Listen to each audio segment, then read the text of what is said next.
yamamu nyina mwajo Adam wase Sompa TV sunie Sompa 93.1 FM Sompa 98.9 ena Sompa 90.7 ye nyina ya ka bomo ena enwumre no siabrem kase no ye to ediamane adehye ye wasante mantem ne nkrotuo mo afa bunapo ye mantem mo ene nkrotuo ahodo nso eti yenka edifri wo na afen so no sunwane ene bunu mantem fo nyina hafu mantem fo wonom etie ye ne enwumre ensam ahodo ya ye de eba no edoso ye pa de bedi mo tinteman no ebi ene se isi no ene wode atodwo se enipa bebro se duonu mienu ena wonom so ababe file wonom nation ni nyina emu ensam no ye de eba bedan mo saa so ena isi no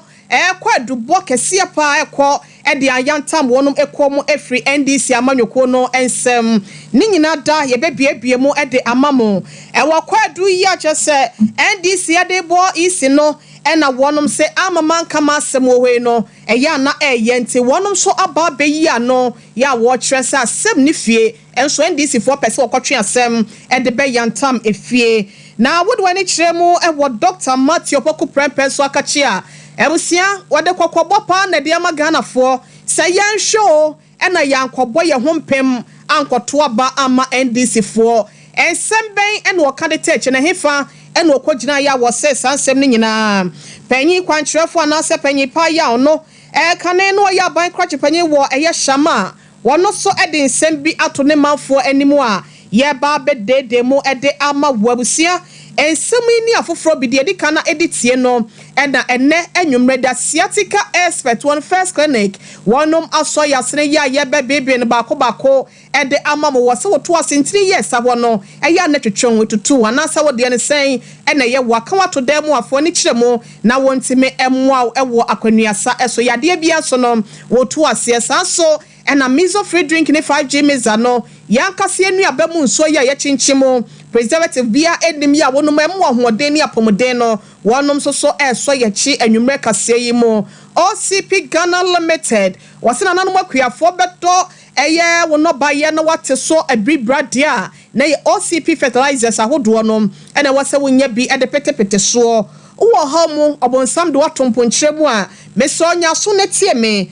nyame somafo yawo wono eye kofarbadema asomdwe ntontom som no na wono so obeye dwumadie bi eno nti ya na watwen bre sefatamu no ensama hodo de edika na editie fa won ho na betimi de wo ho ahyemu bie no ebetimi aboa amampokyere bia wafiri mu ya de betudwa ede amamo ebusia kan ye ho e Facebook no so Sompa TV Ghana ana Sompa 93.1 YouTube no Sompa TV www.sompolite.com semni nyina da yabone bedema egu akwasane no kenkan bi na watie bi nso ede afri ho wonsa kan sa na wa share dia mawunua na wa subscribe na wa sa comment bre sefata mo no yabekenka mo comment ni nyina ede amamo mo sonfo ya enwumre magye pene ya mede nsam no esomo no midi de ohenere Mame ekua yeboa esia mabronya fe yanjebrani adaje na ensam no sania esi etie no yemfa ensomo kwan paso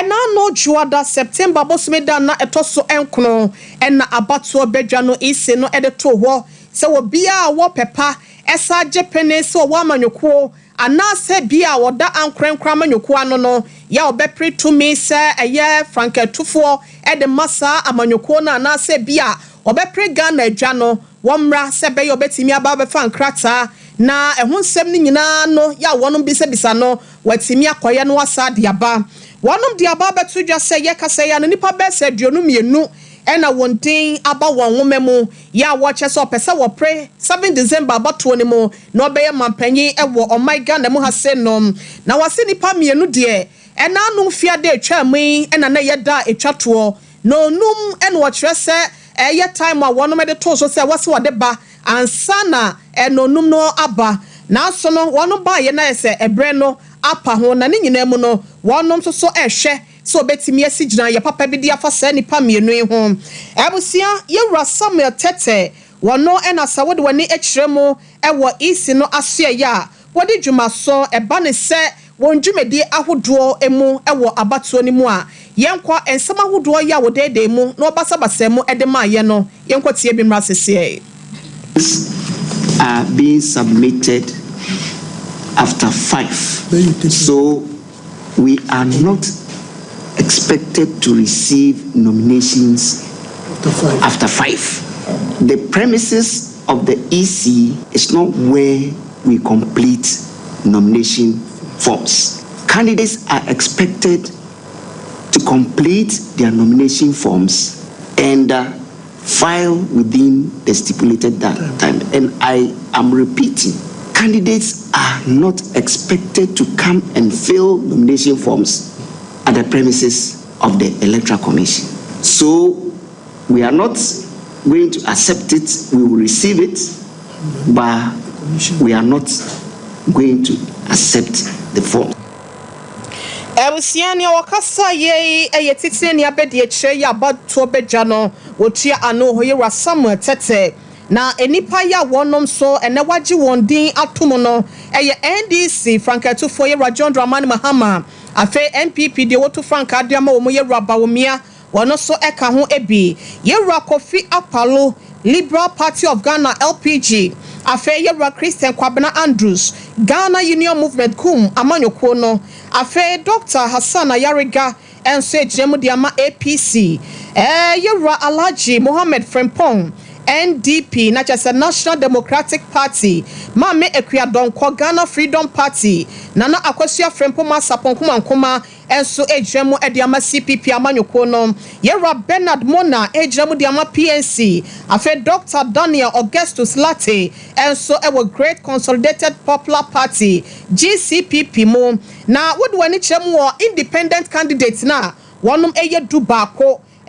yera alanchemanten eka ho ebi afei wodwani chemo na Kwame Bediako yera Samuel Apiadankwa George Chimberima Kofi Kran Desmond Abrefa Nana Stevens Eda Paul Peko ena James Kwesi Opon nipa no doso ya wonum nyina preso betimi ahwe na omaiga na konwa no watimi akwa prebie emunsem ena yede adan mo no na abatuo no akato ne bro enchakura ne de hyehye so ewo omaiga na mu ase na manyoko no nyina no wono eni abrese krodom se wonhwe ntena se emfa wonsa enhye won damri fam emo bi emfa akotokro emedane wonum en19 no wonum se wo mafi wo manipa ate so okode de e de hwe abatuo nwumanim ene enema ahodo ye koso mfimpi mienu ni dunsie mu ewa abra voter register no ehun sem epagya bai ni nyina ndisi amanyoko no kire se wonum ammo ho wanse hwe amfa ho na so no ha ahodo won pa ekotia wonum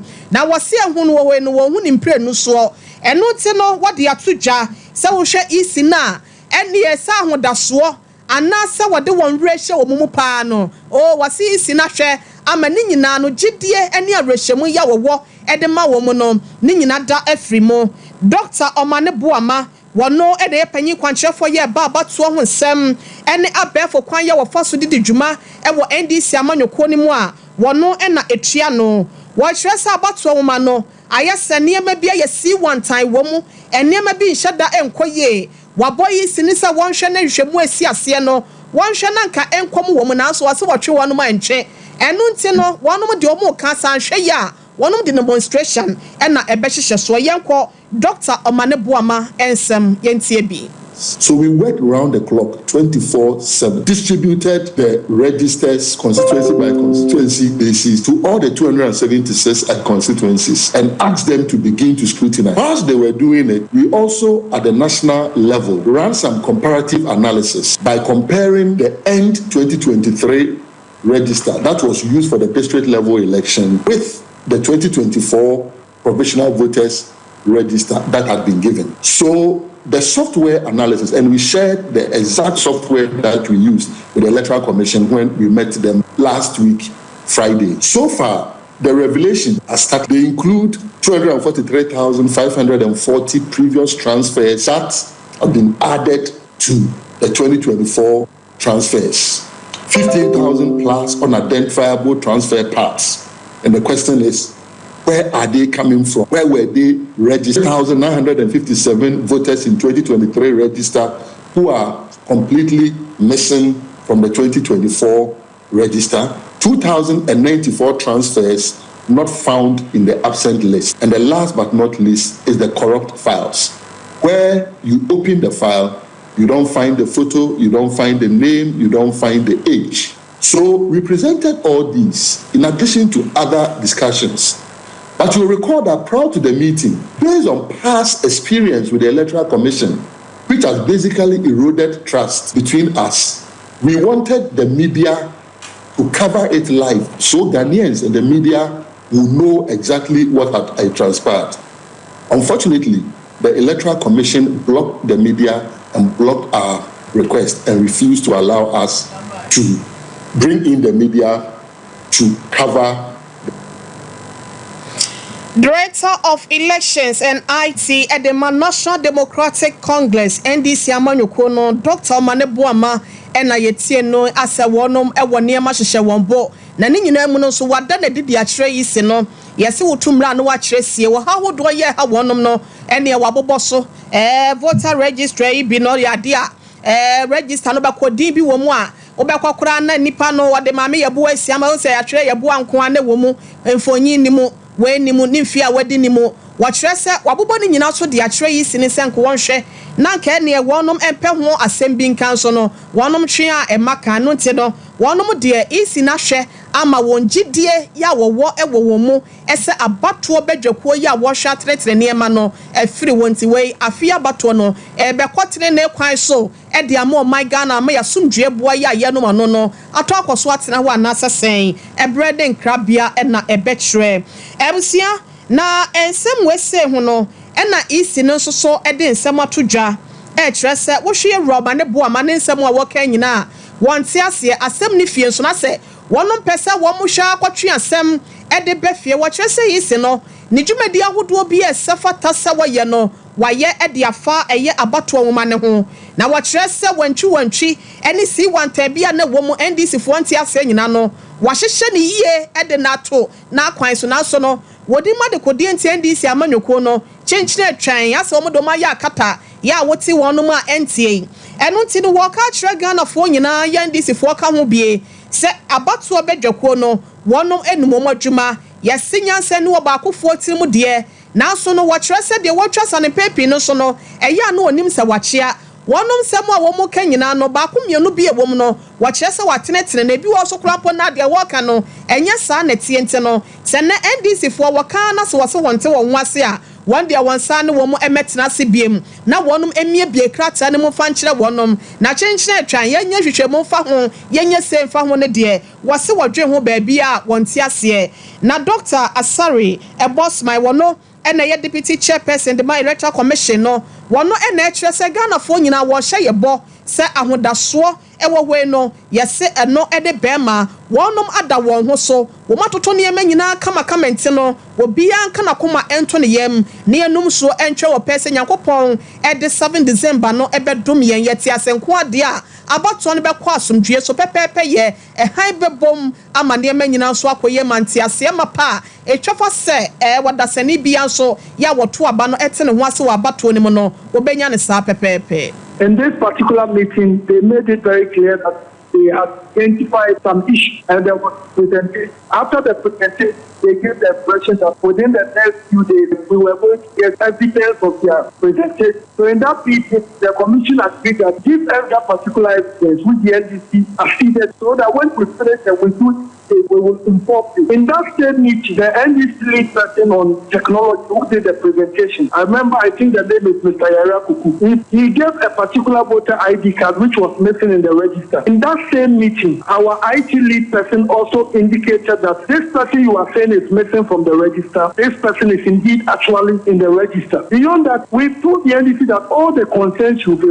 raised. When you look at the CI 91 as amended by 126, the exhibition exercise which is stated in Regulation 23, it envisages that once you do a registration, it's not going to be perfect. It's essential for you to display the register so that when some names are missing, you will include.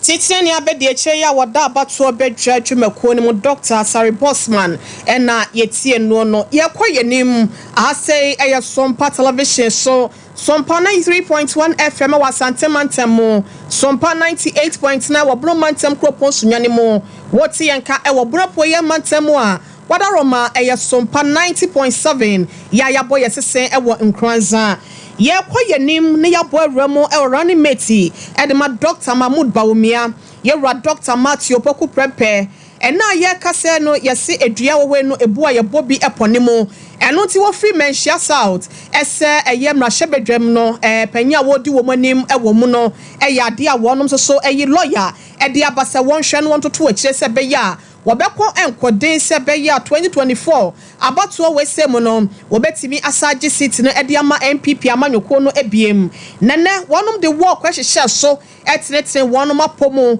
na wonom ewieye no Dr. Opoku Prempe eden sama tuja esre Ghana for ni titru ene menhia south of Wasa da Roma MPP amanyoko no wonhwe ene wanya fonso ankoto abentia wonom won santoma wonom na enepa hodo ya wo baye wode ema no obeto so aye ne sanetimi aboa ama yeyo etumpon e wo wonom so asetene mu and oh prayer and I'm going to see the battle the two say boom and another way again that's only a war more than that the young mistake president before time and this is my Ghana colleges big one and the poor prayer and another die he said the other who against the war o se ti da one nine o se ti da one nine ayo ko bubu na ya bolo o bi eni ma ya dai ko bubu no le ma ya dai ko kai sa no pa ni do la kana pasa o se e pe ni ko la ya tu o do ya dai o ya and this is what I say what is. I said to the God of the national official, I want the competition guy, and the woman can say, the catch level. Oh, I said to you, no Obama NDC, oh, your mama for NDC, I'm any papa there was a new. President, I said, let us have the president. It's not that you are. President Muhammad, oh, you guys are the veteran, I don't see any way. Let's say you are. Ẹsẹ̀ ọ̀pẹ̀lúwà ọ̀sẹ̀ ọ̀tí ọ̀tí ọ̀pìlà ẹsẹ̀ ọ̀pẹ̀kàlẹ̀ ọ̀sẹ̀ ọ̀tí ọ̀tí ọ̀pìlà ọ̀sẹ̀ ẹ̀yàmúlò ẹ̀gbẹ̀rún òbí ní ẹ̀yẹ àbọ̀ kàṣẹ ìfọ̀ẹ́lẹ̀ ọ̀fífì. Abusia Dr. Matthew Poku Prempe na po ase wo si echi enya wo dai hwa na wo tafre anti mo hwe na mo nto aba emfama MPP amanyoko no asante mantemofo na ne kasa no wa manampem hwa woto aso ede adesrede ade kwama menhia south adehye won mo to abanyina se adaroma de wonim kono wono ena yede no edi esenim de wonim to no so ena yede ni gina treno anu nte no ye ka say lawyer na agye bafo awua ena mpanyimfo ayina wose wonhwe na wonyina mu ewo mrahebedwam afi wesi abato na wieye se nkunim ekwama na no nte no wonhwe ento aba ema no ema nkunimdie enya ne dia ewo afi wesi abato ne mu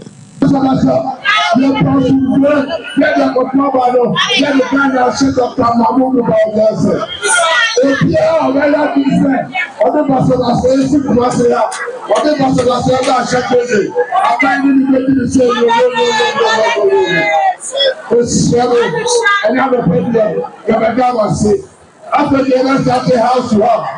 look to you market to market car to car tractor to tractor bus to bus house to house and the young company and the woman say because for your daddy I said for your daddy let your party MPP who be not to have not so join NBC then the people come to the end of the party then the people come to the end of the party ọdún gbọ́dọ̀ fún ẹlọ́ọ̀dún ìwé so ó fi aṣáájúlẹ̀ tèmi à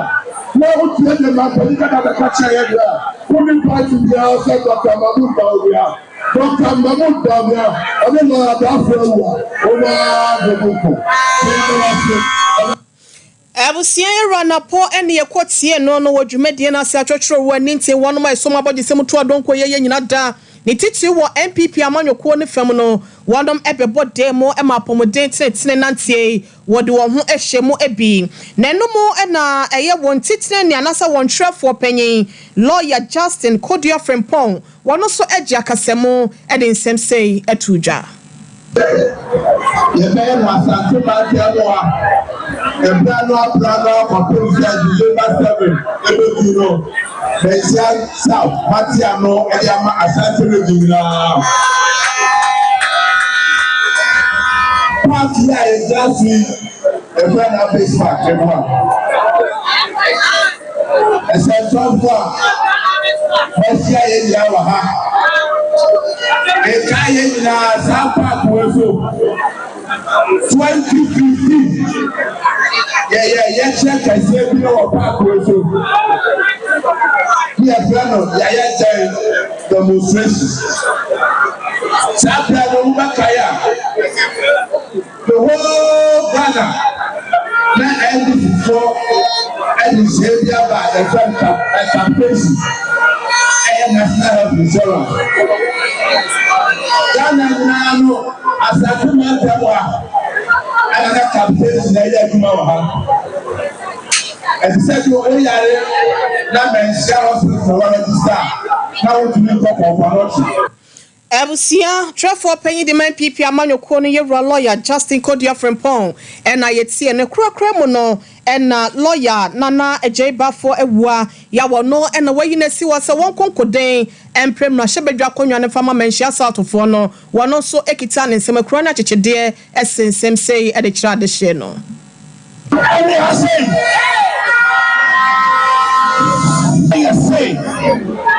massive problem play. Bounty money penny. It's almost a fantastic Florida. And now they can't show me as a support. Say, men shall sell.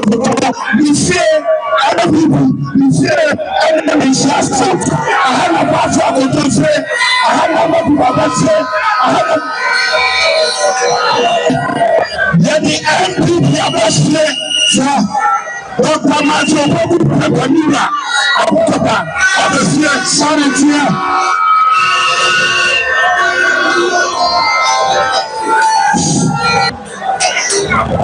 Mama Kenya Mebaye. Now, for a share a 1% so about 60%. Now, almost in front of now. Almost the entire say about your mama said, they are too many net, they are too many track. Say, NBC for but to me to our flags. I am my shares out there. Over to me at the gold at the other my shares out. And so, Omon Toma Womo, Ebusia. Yen kwa yanimu na yemon remu ewo atoye mantam emu na kane aban krache panyi ya wono ejiremu edema shama yon monyafo Emilia ata ma menso akasa de adesrede ede ama de hye ye 1.1 nyina sa da Roma won hwe ne dwumedie ya wo bedi ye sa aban krache panyi efifimpi mienu ene enkunumu ekosi ni duba ko eso no eniema hodo ye yempontodwuma ya wo twe de bra de hye no ewo aboboa no won hwe so sebeya wo giremu apre sebeya obetimi awuramu amrahye bedwam akoye dodo na ade ama wonum no obetimi ato aba no ede ama no sa abato brani dura no watimi aye ne sa ama yedie ene ahoton so aye adehye ne chefa wada sansem wese nyina di wabra nomination forms na na se wako file ye ewo EC akachi yenko na mama Emilia nsem no yemobi enhwe ago, I filed my nomination with the Electoral Commission to contest in the 2024 presidential and parliamentary elections as the Member of Parliament for the Shamar constituency. I'd like to thank the Electoral Commission of the Shamar district for their professionalism and the manner in which they conducted the exercise. Ladies and gentlemen, I served as the District Chief Executive of the Shamar district from April 2009 to May 2011. In just 18 months as DCE of a newly created district that had been in existence for only 6 months, I worked diligently and with a team to achieve the following. 18 months in office as DC, we achieved the following. We developed a Shama District Special Development Framework and Plan, which was funded by Talo Oil. We purchased land and initiated the construction of a police station with the goal of establishing a district police headquarters. Constructed 4 two-bedroom semi-detached bungalows for the district assembly. Ebusiani okasa ye eyekane aban krache penye ya no no shama mpotemo ewo atoye mantemo mame Emilia Arthur na enrada ene nomination ya nkofo ekofale ye no wodi wani chiremo ewo Ahanta West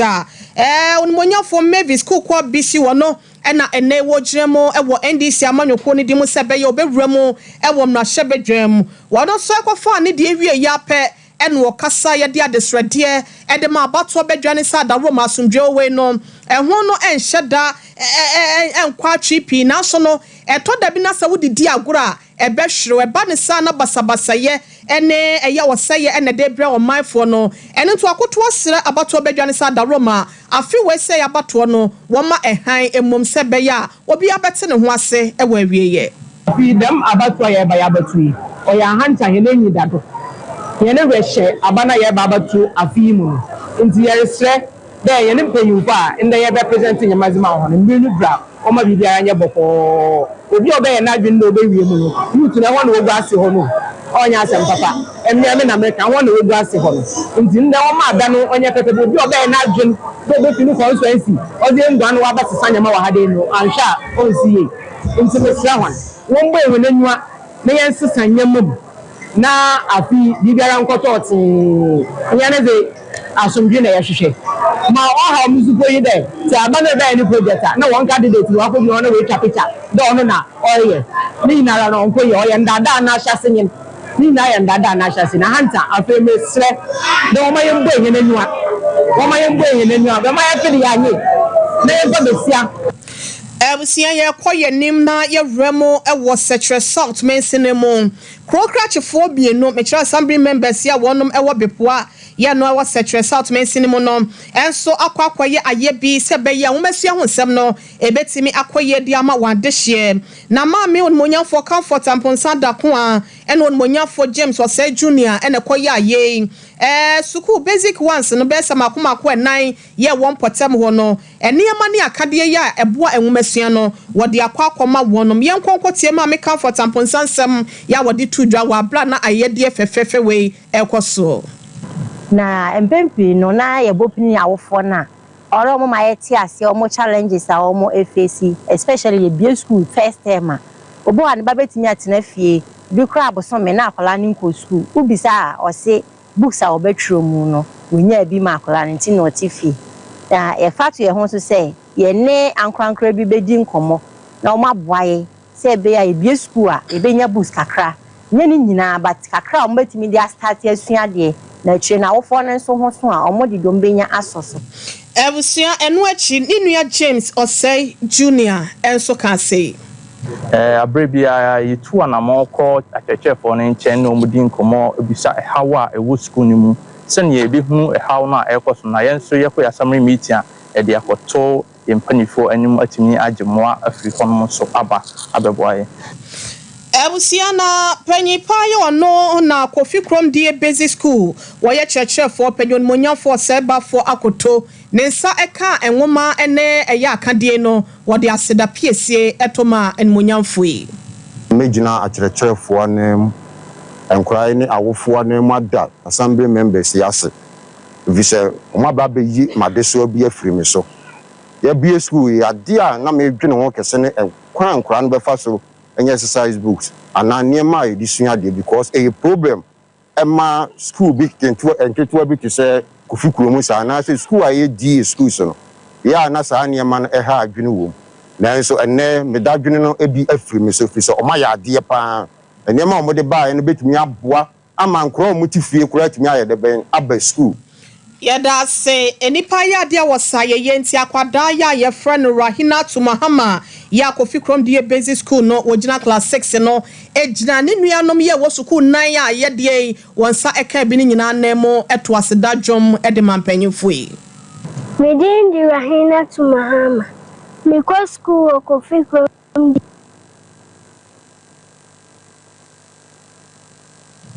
Abusio Kosuku Kofi Chrome DA Basic. And no, and not 21st, then I say, Sir, we are the Sissi Chentine, yes, our fault to us say, Equasi, a year 19, or the other to 2, and I say, ya, I can't walk to them one antia. Not just say, yes, I watching break a crans and what's me up when you dear. Now, what's out doing each 15 branches here, be or mamma for Nangino, now quaje, I are a sunny to us here, the man warm. Was he and can't say, massaging treatment, come, air cosu war, and you shall move beyond so ye be ever want to know bahwa. Ya dear be a free with Tisu Copia Mubora no, and we see our two us here, the ama, one some so, a yadia was share a mouth by a toll stress so 0540311311. Sounds so and na Europe ton where we what the baby more South African, or Swaziland, or Zimbabwe, and now Serbia or Johannesburg, Bomo Diana FA Bay, the bookie appointment doctor for an intimate show 0244 915 116 0244 115 915 116 0244 915 116. Now what me aje so OCP Ghana Limited fertilizer papa pan wo de abedwa man so na no makua fo mu de ne mu gibia na mo de apetepeto so mo beti mo no baye na bribre mu amanya sika e de atomo ho 0555 909437 baby aton agrochemicals bia no wonsa ebeka bi e de afri ho what da empotremo anasa wo how be e how ya de bi abo achechire wakwa ya sabia so beto ase na so no enkwa tie me nyame somafo ya wono ne kofare bai e de ma asomdwen tontom som no wo se wo ya dwumadie bi ya wo se wo be free empotremo eno ene eye etira edaso na se ogefo no waba ube free umpochiremo eno to wase nyame ya adomo a October bosome ne de toso miensa ekosi enwatweso no ena dwumadie ebeba so counseling ebekoso ewo Kumase Culture Center eno nti ya na watimi aboa na wabebi na wonso wugidie no etimi age wonkwa na yade bia ha wo ha bia da misro bia peso to kwan anase wakoma so ade bia oboso mpa ya che no bra na wonsre nyankopon emfa MP so sebe ya bibia so ebetimi akoye 5th October wasi wo munyina ebeye outreach anase bia abonten wono bekwa nante ewo Abrepo Junction Culture Center obeso na dwumadie mu chefa 0277 126308 and 0543 466 275.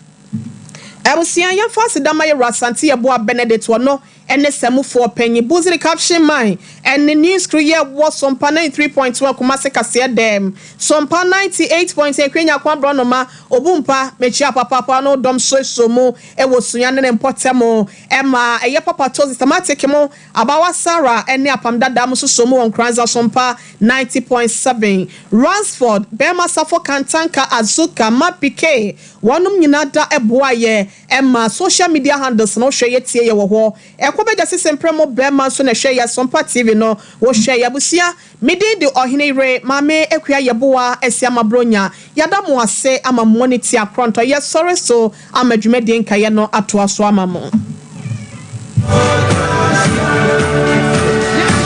nerves na wo to ase na fa wo siremu na fa wo nansia besi ase ho no